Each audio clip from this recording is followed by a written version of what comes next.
following is the installation information for the evcurwdi-0-WM. Please also refer to the installation instruction sheet for additional detail.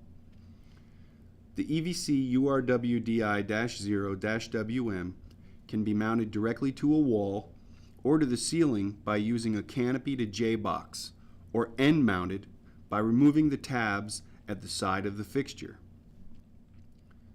The exit sign can also be hung by a pendant as shown in this example.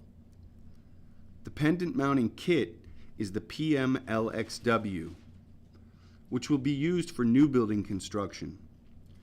For retrofit, existing pendants will be reused.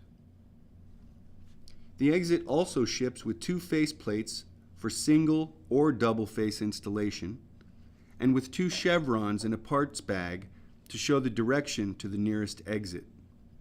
The chevrons snap firmly into place.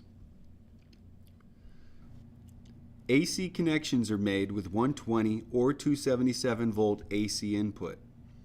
In each instance, the black wire is connected to the hot building wire and white to the neutral building wire. The wires are then tucked into the J-box through the center KO in the backplate. This concludes the installation information segment.